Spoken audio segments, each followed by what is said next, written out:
सभी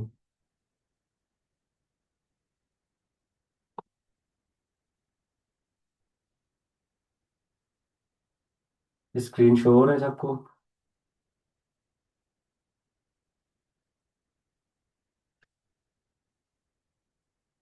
जी जी सर चलिए फिर स्टार्ट करते हैं अपना लेक्चर। आज का जो हमारा लेक्चर है वो है सब्जेक्ट वर्ब एग्रीमेंट के बारे में। ये एक ऐसा टॉपिक है जिसने बहुत से स्टूडेंट्स को, एस्पिरेंट्स को बहुत परेशान किया हुआ है कि सब्जेक्ट और वर्ब एग्रीमेंट होते क्या है हमारे साथ। अगर मेरी आवाज़ वगैरह स्लो हो तो मुझे बता देना, ठीक है।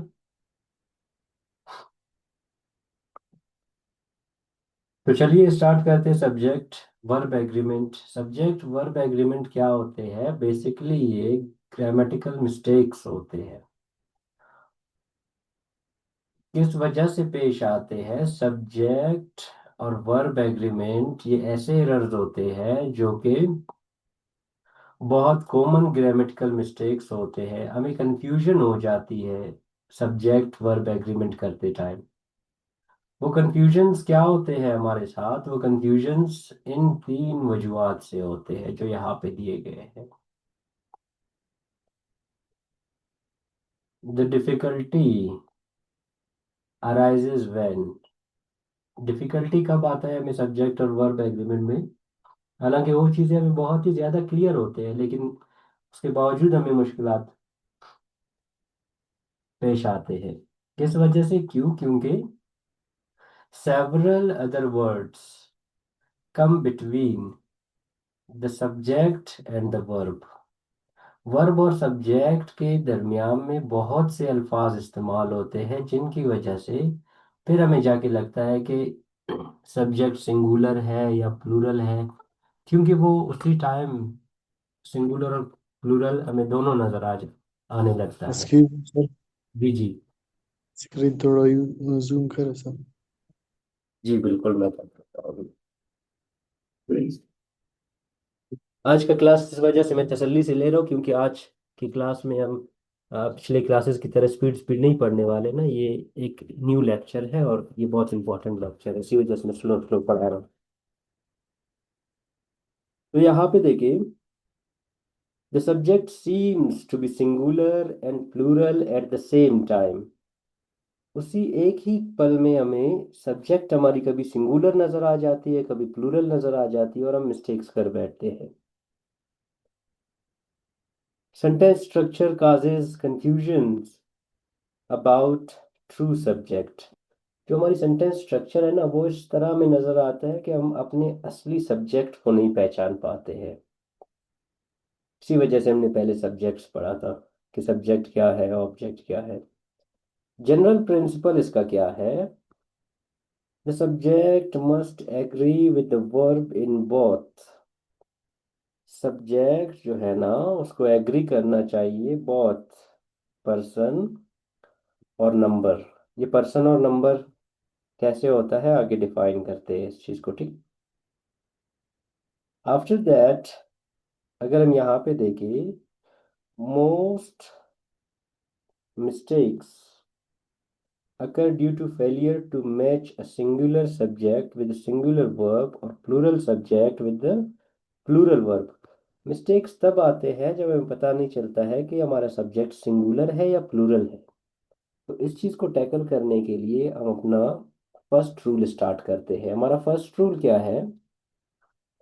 हमारा फर्स्ट रूल हमें कह रहा है कि a compound subject joined by and generally takes plural verb।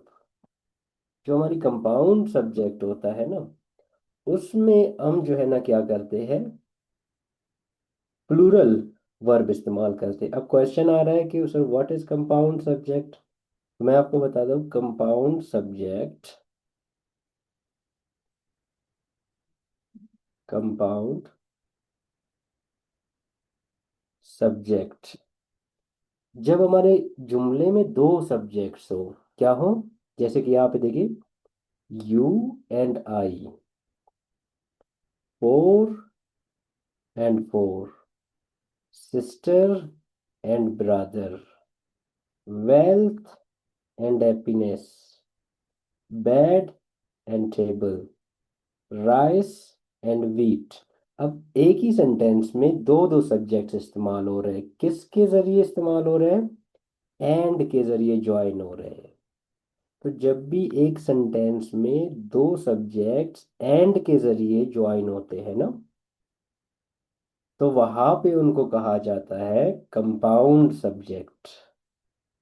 समझ आ गया यहाँ पर?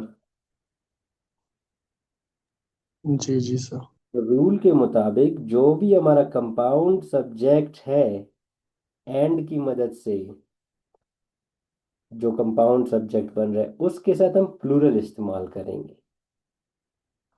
क्या इस्तेमाल करेंगे? प्लूरल। यू एंड आई, वैसे आई के साथ एम इस्तेमाल होता है ना, यहाँ पे उसने आर इस्तेमाल किया है। फोर एंड फोर मेक, वैसे सिंगुलर इसका मेक्स होता है।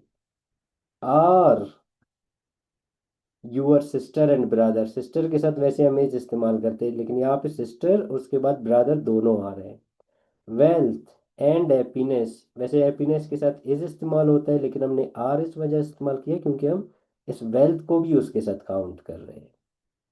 जैसे कि आपका अगर सिंपल सब्जेक्ट आ जाए ना, कंपाउंड सब्जेक्ट ना हो, तो हम कहेंगे टेबल वाज वेरी कॉस्टली। लेकिन यहाँ पे कंपाउंड होने की वजह से टेबल के साथ बैड भी है, क्योंकि एंड इन्हें कंपाउंड बना रहे। तो बेसिकली हमारे सब्जेक्ट्स दो होते हैं, फिर हम प्लूरल का इस्तेमाल करते हैं वर्ब। राइस सिंगुलर है, व्हीट सिंगुलर है, लेकिन यहाँ पे एंड ने जो है ना दोनों को प्लूरल बना दिया है, कंपाउंड बना दिया है, तो इसी वजह से हम यहाँ पे वर इस्तेमाल कर रहे हैं। अब देखिए, सब्जेक्ट यहाँ पे है और उसका वर्ब यहाँ पे है। इसी तरह में कंफ्यूजन हो जाता है जब बहुत से सब्जेक्ट के और वर्ब के दरमियान इस्तेमाल होते हैं। अब ये जो सारी चीज़ें ना, ये सब्जेक्ट और वर्ब के दरमियान इस्तेमाल होते हैं, फिर हमें कंफ्यूजन होता है कि हम यहाँ पे सिंगुलर लगा है या प्लूरल लगा है। तो आपने देखना है कि जो भी कंपाउंड हमारे साथ सब्जेक्ट्स हैं वो एंड से मिले होते हैं, तो वो बेसिकली दो होते हैं, एक होने के बावजूद भी दो होते हैं। जैसे कि देखिए, टेबल सिंगुलर है, लेकिन बैड ने इसे कंपाउंड बना दिया है एंड के जरिए। तो कंपाउंड सब्जेक्ट के साथ हम क्या इस्तेमाल करते हैं? प्लूरल। Is it clear? जैसे कि हम आई के साथ एम इस्तेमाल करते हैं ना, लेकिन उसने आई के साथ आर इस्तेमाल किया। You and I are going to school. Okay. He and she के साथ इज लगता है, तो हम कहते हैं ई एंड शी, कंपाउंड बन गया। He and she are playing football. ये फर्स्ट रूल समझ आ गया? अगर फर्स्ट रूल आपको समझ आ गया है तो हम आगे बढ़ते हैं। सर एक बार फिर रिपीट करेंगे सर। रिपीट में ये है कि कंपाउंड कुछ सब्जेक्ट्स होते हैं जिन्हें हम कंपाउंड सब्जेक्ट कहते हैं, ठीक है? क्या कहते हैं उन्हें? Compound subject. तो वो एंड के जरिए से मिलते हैं। जुमले में दो सब्जेक्ट होते हैं, जहाँ पे ये देखिए दो सब्जेक्ट है हमारे साथ। यू हुआ एक सब्जेक्ट, तो आई हुआ हमारी दूसरी सब्जेक्ट। इनको एंड के जरिए से मिलाया जा रहा है, तो एंड जो दो सब्जेक्ट्स को मिलाता है उन्हें कहते हैं कंपाउंड सब्जेक्ट। क्या कहते हैं उनको? Compound subject. तो कंपाउंड सब्जेक्ट के साथ हमेशा प्लूरल वर्ब लगता है। जैसे कि हम बेसिकली इस्तेमाल करते हैं, आई के साथ एम इस्तेमाल करते हैं ना, आई एम, शी इज। लेकिन अगर ये आई के साथ एक और सब्जेक्ट एंड के मदद से जुड़ा हुआ था, जैसे यहाँ पे है, तो फिर आई के साथ एम नहीं आर इस्तेमाल करेंगे। जैसे टेबल है हमारे साथ, बेड एंड टेबल, टेबल अकेला होता तो हम वॉज लगाते, लेकिन एंड ने एक और सब्जेक्ट से जोड़ा जो कंपाउंड सब्जेक्ट बन गया, तो हम वर इस्तेमाल करते हैं। तो बेसिकली हमारी जो बात है वो कंपाउंड सब्जेक्ट से है। तो आपको कंपाउंड सब्जेक्ट अगर समझ आया यहाँ से, कंपाउंड सब्जेक्ट वो सब्जेक्ट्स होते हैं जो एंड के जरिए से मिलके दो बन जाते हैं, उन्हें कंपाउंड सब्जेक्ट कहते हैं। और दो होने की वजह से हम उनके साथ प्लूरल का इस्तेमाल करते हैं। क्लियर है बलोच साहब? Yes sir, yes sir. ये इस लेक्चर को तावीज़ बना के आपने पीना है, सही है? ये सुनना है बार बार, और बार बार सुनने के बाद फ्रेंड्स को पढ़ाना है, जहाँ पे आपको मौका मिले आपने इसको पढ़ाना है, डिस्कस करना है, ठीक है? एक्सेप्शंस का मतलब क्या होता है यहाँ? सर सर जी वो 6 नंबर है, वही पे दोबारा रिपीट करे जो और लास्ट में है, वो कितनी दूर है वो? मरी साहब, आपकी आवाज़ थोड़ी सही नहीं आ रही जानी।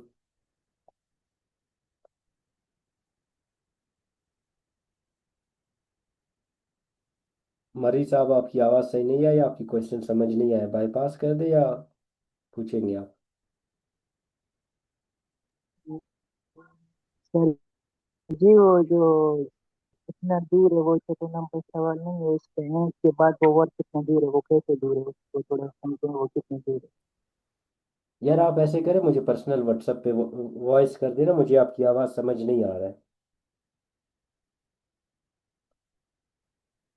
या अपने जुमले को आप उस वो करें, क्वेश्चन को आप मैसेज में टाइप कर दें।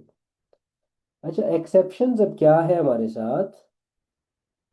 एक्सेप्शंस जो है ना, कहते हैं कुछ चीज़ों के अलावा। अब हमने ऊपर यहाँ पे जो डिस्कस किया है,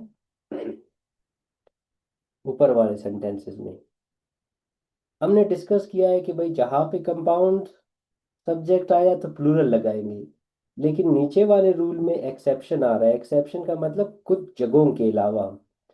तो कुछ जगहों में ऐसा होता है कि आप कंपाउंड सब्जेक्ट, यानी लगते कंपाउंड है भी कंपाउंड, लेकिन वो क्या करते हैं? Represent several subjects. जब दो सब्जेक्ट्स रिप्रेजेंट पेश करते हैं सेम पर्सन और थिंग, और when they form a collective idea, a singular verb is used। जब हमारे साथ यही कंपाउंड सब्जेक्ट जो हमें नजर आते हैं, ठीक है, और वो हमें एक सिंगल आइडिया देते हैं, कलेक्टिव आइडिया देते हैं, या किसी एक पर्सन या एक चीज के बारे में दोनों कंपाउंड सब्जेक्ट्स हमें एक कलेक्टिव आइडिया देते हैं, फिर हमने सिंगुलर यूज करना है वहां पे। जैसे कि अगर मैं आपके साथ यहाँ पे चौथा सेंटेंस आपके साथ शेयर करूंगा, फिर आपको आसानी आसानी होगी इसमें। अब यहाँ पे देखिए, माई फ्रेंड, ये हुआ एक सब्जेक्ट, एंड सेकंड बेनिफैक्टर। अब यहाँ पे हमें ये दो सब्जेक्ट्स नजर आ रहे हैं। क्या आ रहा है हमें नजर? दो सब्जेक्ट्स। और हमने कहा था जहाँ पे दो सब्जेक्ट्स हुआ तो वहां पे हमने प्लूरल लगाना है ना। एंड जहाँ पे आया four, and four make you and I are, हमने यही बात की थी वहां पे ऊपर वाले रूल में। लेकिन हम यहाँ थोड़ा कॉपरेट करें क्लास में प्लीज। लेकिन जब एक्सेप्शन की बात करें, कि हम जब हमारा कंपाउंड सब्जेक्ट, जब भी हमारा कंपाउंड सब्जेक्ट क्या करता है, वो एक ही बंदे के बारे में हो, एक ही चीज के बारे में हो, या एक कलेक्टिव आइडिया हमें दे, तो फिर वहां पे हम सिंगुलर वर्ब लगाएंगे। जैसे कि यहाँ पे है my friend and benefactor has come, singular लगा ना। My friend and benefactor has come, यहाँ पे इसका मतलब ये आ रहा है कि जो बंदा मेरा दोस्त है वही मेरा बेनिफैक्टर है। तो ये दोनों जो सब्जेक्ट्स आपको नजर आ रहे हैं, ये बेसिकली एक ही पर्सन के बारे में है। तो एक पर्सन के होने की वजह से हम इसमें सिंगुलर एज लगा रहे हैं। नीचे वाले सेंटेंस में आप और कर सकते हो इससे, the novelist and poet is dead. अभी आपको लग रहा है कि यहाँ पे नॉवेलिस्ट एक हुआ, पोएट दो हुए, तो यहाँ पे आर आना चाहिए था, क्योंकि ऊपर वाला रूल तो यही कह रहा है ना। लेकिन यहाँ पे ये कह रहा है कि जो बंदा नॉवेलिस्ट था वही पोएट था, दोनों एक ही पर्सन के बारे में है, इसी वजह से हमने इज लगाया। हाँ, अगर यहाँ पे होता the novelist and The novelist and the poet। फिर यहाँ पे हम क्या करते, यहाँ पे आर लगाते। वजह क्या था? वजह ये था कि यहाँ पे दा इस्तेमाल हुआ है। दा जब इस्तेमाल हुआ तो समझ जाना कि नॉवेलिस्ट कोई और है और पोइट कोई और है। इसी वजह से प्लूरल आया। लेकिन यहाँ पे आप देख रहे हो कि the novelist and poet, the नहीं आ रहा है। इसका मतलब यही है कि जो बंदा नॉवेलिस्ट है वही पोइट है। तो एक बंदे के लिए हमने यहाँ पे इज का इस्तेमाल किया है। समझ आया कुछ? जी जी सर। अच्छा, नेक्स्ट फिर आते हैं हम अपने आगे वाले जुमले की तरफ। जो नेक्स्ट सेंटेंस हमारे साथ क्या है? ब्रेड एंड बटर इज, ये भी एक चीज को रेफर कर रहा है कि माई डेली नीड। अब ये जो दोनों चीजें हैं ये हमारे डेली की जरूरत है। ये एक सिंगल आइडिया को शो कर रहे हैं, कलेक्टिव आइडिया जिसे कहते हैं। ठीक है। अब ये दोनों कलेक्टिव आइडिया को शो कर रहे हैं, दो होने के बावजूद भी हम इसके साथ इज ही लगाएंगे। क्या लगाएंगे? इज लगाएंगे। क्यों? क्योंकि ये दोनों एक ही आइडिया को शो कर रहे हैं। अगर दोनों इस तरह अलग अलग आइडियाज शो करें ना, जैसे टेबल ऊपर और बेड है, तो फिर वर लगाएंगे। अगर सिंगल आइडिया को शो कर रहा है तो फिर हम क्या करेंगे? सिंगुलर वर्ब भी लगाएंगे। अब यहाँ पे नेक्स्ट जो सेंटेंस है, फर्स्ट सेंटेंस है time and tide waits. S का मतलब है सिंगुलर ना, सिंगुलर के साथ एस लगता है, सिंगुलर सब्जेक्ट्स के साथ आई एस, ये चीजें लगते हैं। अब यहाँ पे आप एक चीज अपने जहन में रखें कि यहाँ पे ये टाइम और टाइड दोनों का एक मतलब आ रहा है, वक्त। इसी वजह से हमने वेट्स लगाया, सिंगुलर वर्ब लगाया। समझ आया आपको? जब कंपाउंड नाउन हो तो हम लगाएंगे प्लूरल वर्ब। जब हमारी कंपाउंड नाउन एक कलेक्टिव आइडिया दे या किसी एक पर्सन के बारे में या एक चीज के बारे में हो, तब हम सिंगुलर फॉलो करेंगे। अब यहाँ पे माय फ्रेंड एंड बेनिफैक्टर, ये दोनों एक ही है। यानी यानी जो बंदा मेरा दोस्त है वही मेरा बेनिफैक्टर भी है। इसी वजह से हमने एज लगाया है यहाँ पे। The novelist and poet is dead. The novelist and poet is dead, यानी अभी जो यहाँ पे फौतगी हुई है हमारे गली में, वो भी बहुत माशाल्लाह काबिल इंसान थे। तो वो क्या थे? अगर मैं कहूँ the novelist and poet is dead, तो इज मैंने उस बंदे के लिए इस्तेमाल किया है जो कि पोइट भी था, नॉवलिस्ट भी था और पोइट भी था। अल्लाह पाक उसकी मग़फ़िरत करे। वैसे मैंने बता दिया, पोइट वगैरह नहीं था, वैसे काबिल इंसान था वो भी, कमीशन थ्रू जॉब पे लगा था। तो नेक्स्ट आते हैं रूल नंबर 2 पे। रूल नंबर 2 स्टार्ट करें। यहाँ तक अगर समझ जी आ सर। गया तो रूल नंबर 2 स्टार्ट करते हैं।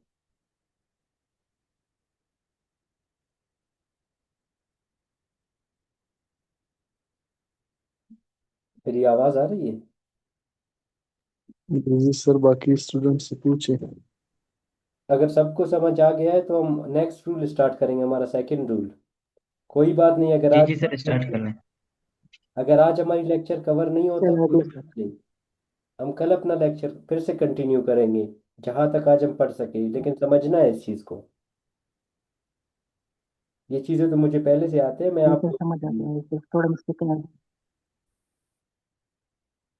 गनी भाई आप ऐसे करें, मेरी लाइब्रेरी पे आ जाए एक दिन, मैं आपको तसल्ली से समझाऊंगा। क्योंकि आपकी आवाज़ मुझे नहीं आ रही है और मैं आपको जानता हूँ, आप बहुत इंटरेस्टेड स्टूडेंट है।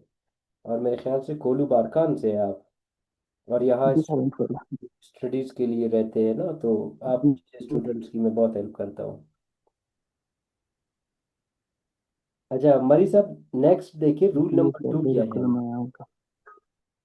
अब रूल नंबर 2 क्या कहता है? प्लूरल वर्ड्स जब दो या दो से ज्यादा words come between a singular subject, किसी सिंगुलर सब्जेक्ट के दरमियान, यानी वर्ब,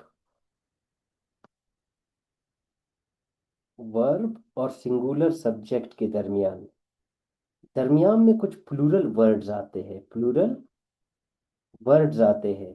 फिर हमने क्या करना है, जो अपना वर्ब है वो सब्जेक्ट के मुताबिक सिंगल रखना है। समझ आ गया कि जब हमारे साथ इस्तेमाल होते हैं प्लूरल वर्ड्स एक सिंगुलर सब्जेक्ट और उसके दरमियान के उसके वर्ब के दरमियान, तो हमारा जो नंबर ऑफ वर्ब है वो सिंगुलर रहेगा। जैसे कि one of the books, the sound of the bells, the water of those streams, the trouble with those cars, the of those quality of the mangoes। अब यहाँ पे देखिए, जो मैं अंडरलाइन करूंगा उन पे थोड़ा गौर करना सही है कि वो सिंगुलर है या प्लूरल है। मैंगोज सिंगुलर है या प्लूरल है? मैंगोज प्लूरल है सर। प्लूरल है जी बिल्कुल। अच्छा, बुक्स, बुक्स प्लूरल भी सर हमारे साथ plural. Bells, plural plural those ज्यादा के लिए इस्तेमाल होता है, दोज स्ट्रीम्स, ये भी प्लूरल है सर। दोज कार्स, ये भी प्लूरल। प्लूरल सिंपली क्लास में है सर। अच्छा, ये सारे प्लूरल्स है ना जो मैंने अभी लाइन लगाए हैं। लेकिन इनके साथ इसने क्या इस्तेमाल किया है, वॉज, जो कि सिंगुलर के साथ इस्तेमाल होता है। Was is. सिंगुलर वर्ब्स इसने इसलिए लगाया क्योंकि इसने बताया कि हमारे सिंगुलर सब्जेक्ट, सिंगुलर वर्ब और सिंगुलर सब्जेक्ट के बारे में जितने भी प्लूरल वर्ड्स स्टार्ट होंगे ना, हम उन सबको नहीं देखेंगे, हम देखेंगे अपने फर्स्ट सब्जेक्ट को। समझ आ गया? अब यहाँ पे है कि हम अपना फर्स्ट सेंटेंस को थोड़ा सा क्लेरिफाई करते हैं। फर्स्ट सेंटेंस नहीं, second sentence. The sound of the bells was, हम यहाँ पे बेल्स की बात नहीं कर रहे हैं, हम साउंड की बात कर रहे हैं। सो साउंड इज सिंगुलर, तो हम वॉज लगा रहे हैं। The water of those streams, हम स्ट्रीम्स की बात नहीं कर रहे हैं, हम वाटर के बारे में बात कर रहे हैं, जो हमारा पहला सब्जेक्ट आ रहा है, हम उसके बारे में बात कर रहे हैं। तो इसी वजह से हम क्या कर रहे हैं, वॉज लगा रहे हैं। तो quality of those mangoes, mangoes जो है ना प्लूरल है, हम वॉज इसलिए लगा रहे हैं क्योंकि हम क्वालिटी के बारे में बात कर रहे हैं, not about the mangoes. The trouble with all those cars was, हम कार्स की बात नहीं कर रहे हैं, हम बात कर रहे हैं ट्रबल के बारे में बात कर रहे हैं। समझ आ गया? तो जब भी आपके सब्जेक्ट और वर्ब के दरमियान अगर और प्लूरल वर्ड्स यूज हो रहे हो ना, तो आपने ख्याल रखना है कि आप उन प्लूरल वर्ड्स को इग्नोर करेंगे, अपने पहले सब्जेक्ट के मुताबिक अपना वर्ब का सिलेक्शन करेंगे। चलिए आगे बढ़ते हैं फिर। अब यहाँ पे देखिए, ठीक है, यहाँ पे आपने क्या देखना है, is knowledge of music is far beyond the common. इसको छोड़ दे, नीचे वाले सेंटेंस पे आ जाए, क्योंकि यहाँ पे हम म्यूजिक की बात नहीं कर रहे हैं, अब नॉलेज की बात कर रहे हैं। तो नॉलेज सिंगुलर है हमारे साथ, इसीलिए हमने इज लगाए। सेकंड सेंटेंस को देखें। अच्छा, सेकंड सेंटेंस में है हमारे साथ the results of the recognition of is fact are. देखो, फैक्ट के साथ इज आता है ना, फैक्ट सिंगुलर है, इसके साथ इज आना चाहिए था, लेकिन हम फैक्ट की नहीं, हम किस चीज़ की बात कर रहे हैं, रिजल्ट्स की बात कर रहे हैं। हमारा फर्स्ट सब्जेक्ट हमने देखना है, तो हमारा रिजल्ट्स प्लूरल है, तो हमने आर लगाया, फैक्ट को हमने इग्नोर कर दिया। चलिए आते हैं रूल नंबर थर्ड की तरफ। रूल नंबर थर्ड हमारे साथ, ये बहुत ही इंपॉर्टेंट लेक्चर है। हाँ, थोड़ा इंसान को ट्रबल होता है इस चीज़ में, life is not the bed of roses, आसान कुछ भी नहीं होता है। आप जब इसको एक दो या तीन बार, अगर ये चीज़ें आज मुझे आते हैं ना, तो आप में मुझ में ज़्यादा फर्क नहीं हुए। इसीलिए अगर आप इनको प्रैक्टिस करेंगे, आप इनको डेली सुनेंगे, आप इनको अपने नोटबुक में नोट करेंगे, आपको पता चलता जाएगा कि यहाँ पे सब्जेक्ट क्या है, यहाँ पे सब्जेक्ट क्या है। अपने सब्जेक्ट को जितना ज़्यादा आप पहचानेंगे अपने वर्ब में, उतना ही केयरफुल रहेंगे आप।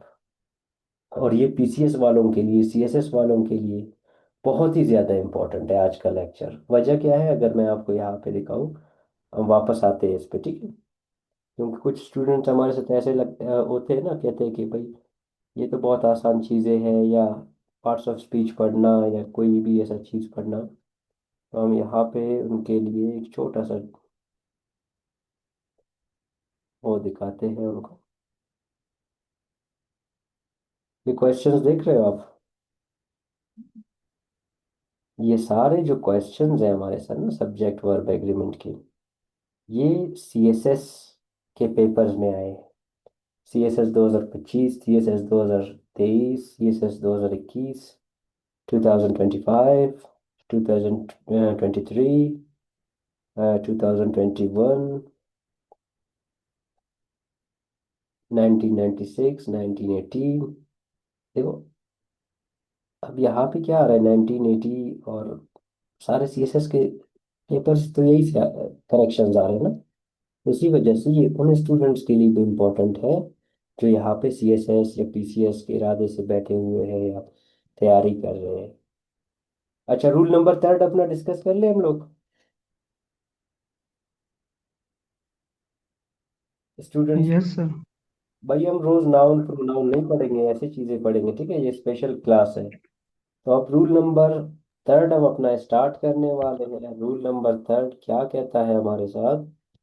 रूल नंबर थर्ड कहता है the words added to a singular subject by, जब भी आपके सिंगुलर सब्जेक्ट के साथ with, together with, along with, in addition to, as well as, except, besides, ऐसे वर्ड्स इस्तेमाल होंगे, ठीक है। द नंबर ऑफ, ये जो वर्ड्स मैंने अभी हाईलाइट किए आपके लिए, जब भी आपके सब्जेक्ट के साथ ये वर्ड्स यूज हुए हो, तो आपने क्या करना है, इन सारे वर्ड्स को के बाद जो अभी आपका सब्जेक्ट आ रहा है इनको इग्नोर करना है। जैसे कि यहाँ पे है ना विद, ये विद हुआ, उसके बाद ये पूरा विद के बाद ये इस्तेमाल हुए। टुगेदर है हमारे साथ, ये रहा टुगेदर। टुगेदर के बाद, टुगेदर के बाद ये सारे वर्ड्स इस्तेमाल हुए हैं। along with, along with के बाद सारे वर्ड्स, in addition to, फिर सारे words, as well as, except, a few students, beside vegetables, no less than, is friends। अब जब भी आपके सिंगुलर सब्जेक्ट के बाद इन वर्ड्स के जरिए जो भी ज्वाइन हुआ है ना, उसको आपने इग्नोर करना है। आप अपने पहले सिंगुलर सब्जेक्ट के हिसाब से वर्ब सिलेक्ट करेंगे। अब यहाँ पे देखिए, यहाँ पे लिखा हुआ है the ship with all it's passengers. अब पैसेंजर्स प्लूरल आ रहा है ना, लेकिन हमने क्या सीखा था कि विद के साथ, विद के बाद जो भी वर्ड्स इस्तेमाल होंगे हम उनको इग्नोर करके अपने पहले जो सिंगुलर सब्जेक्ट है उसके मुताबिक हमने अपना सिलेक्शन करना है। तो हम शिप की बात कर रहे हैं, नॉट पैसेंजर्स की भी बात कर रहे हैं हम, लेकिन हमारा जो मेन फोकस है वो शिप पे है। The letter together with, together इस्तेमाल हुआ।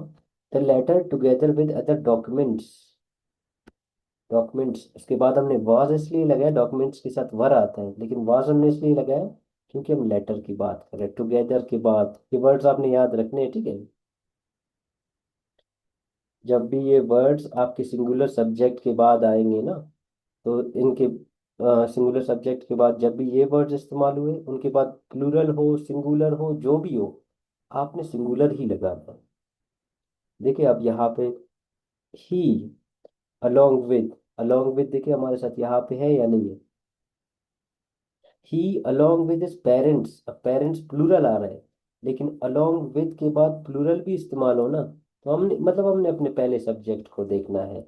यहाँ पे इस केस को यहाँ पे मैं आपके लिए सिंपली हाईलाइट करूँ, पेरेंथेटिकल। ये जो लिखा है ना पेरेंथेटिकल, पेरेंथेटिकल का मतलब है ब्रैकेट्स में होना। जो भी चीज ब्रैकेट में होता है ना, वो नॉट इम्पॉर्टेंट होता है। ठीक है, तो नॉट इम्पॉर्टेंट होने की वजह से हम जो अपना वर्ब है वो, देखो स्टूडेंट्स यहाँ पे लिखा हुआ है, स्टूडेंट्स के साथ भी हम वॉज लगा रहे हैं, क्योंकि ये जो देखिए यहाँ पे दो कोमा आ रहे हैं, ये तो पेरेंथेटिकल हुआ। नो वन आया, मिल्क बिसाइड्स वेजिटेबल्स, वेजिटेबल्स के साथ भी जो हम क्या इस्तेमाल कर रहे हैं, इज इस्तेमाल कर रहे हैं। He no less than is friends, अब नो लेस देन आया, उसके बाद फ्रेंड्स प्लूरल हो चाहे सिंगुलर हो, हमने अपने पहले सब्जेक्ट को देख के अपना इज सिलेक्ट करना है। यहाँ तक क्लियर हुआ बात?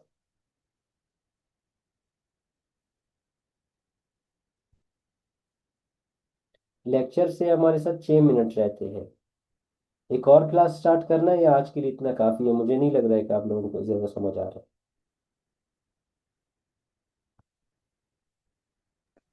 यस सर, आज इतना ही काफी है सर। रिपीट भी करना पड़ेगा ना। समझ गया मैं। हाँ ठीक है, मैं 4 मिनट के लिए इसको डिस्कस करता हूँ, फिर हम अपने रूल नेक्स्ट रूल से स्टार्ट करेंगे कल से सही है? अच्छा, those words joined with those words joined to a singular subject by with as well as are parenthetical।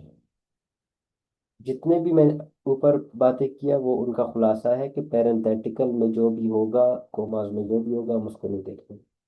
अच्छा, when two subjects, नोट देखिए, when two subjects are joined by, जब दो सब्जेक्ट्स ज्वाइंड होते हैं एज वेल एज के जरिए, okay, the verb agrees in number and person with the first one. जब भी आप एक चीज याद रखें, ये बात सुनिए, ये इंपॉर्टेंट है। जब भी आपका जो दो सब्जेक्ट्स है ना आपके, अगर आपके दो सब्जेक्ट्स हैं और वो एज वेल एज से जुड़े हुए हैं, तो आपने पहले सब्जेक्ट को देखना है, दूसरे सब्जेक्ट को नहीं देखना है। पहला सब्जेक्ट हमारे साथ ई है, दूसरा क्या है? पहला सब्जेक्ट ई है, दूसरा क्या है हमारे साथ? दे। गुड। पहला सब्जेक्ट है हमारे साथ कामरेड्स, दूसरा क्या है? आई। हाँ सर। अब ये जो दो सब्जेक्ट्स है, ये किन चीजों से जुड़े हुए हैं? As well as sir. Good Tanveer, nice. फिर किससे जुड़ा है? As well as sir. Good. तो ये कह रहा है कि जब हमारे दो सब्जेक्ट्स एज वेल एज से कनेक्ट होते हैं ना, तो हमने क्या करना है, फर्स्ट वन को देखना है कि फर्स्ट वन सिंगुलर है या प्लूरल है। अब यहाँ पे फर्स्ट वन जो ई है, ये सिंगुलर है या प्लूरल है? सिंगुलर। और दे क्या है? प्लूरल। प्लूलर। और ये दोनों जुड़े किस चीज से है? जब भी आपके दो सब्जेक्ट्स एज वेल एज से जुड़े हो, तो हमने पहले सब्जेक्ट के मुताबिक लगाना है इज। बेशक यहाँ पे दे आ रहा है, दे भी आ रहा है ना, उसके बावजूद भी हम इज लगा रहे हैं, क्योंकि हमें बताया गया था कि एज वेल एज से जो सब्जेक्ट जुड़ते हैं, उसमें से हमने पहला वाला देखना है, ना कि दूसरा वाला। अच्छा, माई कामरेड्स, कामरेड सिंगुलर है या प्लूरल? प्लूरल है सर। रूलर। प्लूरल है। तो उसके बाद आई के साथ कौन सा लगता है, इज आर एम? इज। आई के साथ भाई एम लगता है। आर। आर लगता है, आर एम। एक बात करे भाई साहब, दो जूते। सर एम लगता है। गुड, एम लगते हैं ना, आई am Ghani Mari, I am Shahzad Khan, I am Diler Khan, तो एम लगता है। लेकिन उसके बावजूद भी हम आर लगा रहे हैं, वजह क्या है? क्योंकि एज वेल एज से जुड़ा है, और एज वेल एज से जुड़ने की वजह से हम अपने पहले सब्जेक्ट को देख रहे हैं। जब भी आपका पहला सब्जेक्ट सिंगुलर है तो आप सिंगुलर लगाएंगे, प्लूरल है तो आप प्लूरल लगाएंगे। यानी एज वेल एज से आपके जो भी सब्जेक्ट जुड़े होते हैं, आपने वहां पे फर्स्ट वन को देखना है। Is it clear? Yes. Yes sir जो सिंगुलर हुआ तो इज इस्तेमाल करेंगे और प्लूरल जी हुआ तो जी, प्लूरल। प्लूरल हो तो प्लूरल। यानी बाद वाले जो सेकंड सब्जेक्ट है हमारे साथ, उसको हमने नहीं देखना है जब एज वेल एज आया। जब भी एज वेल एज आते हैं, हम सेकंड सब्जेक्ट नहीं, फर्स्ट सब्जेक्ट को देखते हैं। अब फर्स्ट सर सब्जेक्ट, जी जी, hello sir as well as structure है ये, क्या ये बीच में आ रहा है? ये फ्रेजेस भी हो सकते हैं, स्ट्रक्चर्स भी हो सकते हैं। यानी ये वर्ड्स है, आपने ये वर्ड्स लिस्ट याद रखना है। ये जो यहाँ पे ना लिखा हुआ है, along with, as well as, देखो।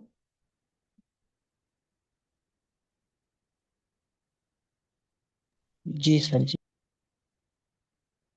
ये बहुत ही एक्सटेंसिव क्लासेस है, ठीक है। ये हाई लेवल की क्लासेस है। इसके बाद आप छोटे छोटे मिस्टेक्स नहीं करेंगे अगर आपको एक बार ये चीज़ें समझ आ गए, और समझ आ भी जाते हैं। Man can do what man has done, अगर मैंने किया है तो आप भी कर सकते हैं। ये चीज़, ये आसान है, इतनी बड़ी बात नहीं है इसमें। बस आपने क्या करना है अभी, आप कल तक इस लेक्चर को इतना पढ़े कि 10 क्वेश्चंस हर स्टूडेंट्स ने मुझसे करने हैं। मैं देखूंगा कि जो आज स्टूडेंट्स ऑनलाइन है ना, इन स्टूडेंट्स को सिर्फ इजाज़त दूंगा कि वो मुझे पर्सनल मैसेज करें। आप इसके बारे में 10 क्वेश्चंस पूछेंगे, 20 क्वेश्चंस पूछेंगे, मैं आपको व्हाट्सएप पे भी हेल्प करूंगा। लेकिन सिर्फ उन स्टूडेंट, बाकी पर्सनल एसएमएस नहीं करना है। उन स्टूडेंट्स को इजाज़त है आज की लेक्चर की वजह से, कि जो ऑनलाइन है फिलहाल। चले ठीक है, टाइम इज अप। इंशाल्लाह we will be meeting tomorrow, okay. Sir ji इसको ग्रुप में सेंड कर जी जी बिल्कुल करता हूँ। चैनल। जी जी।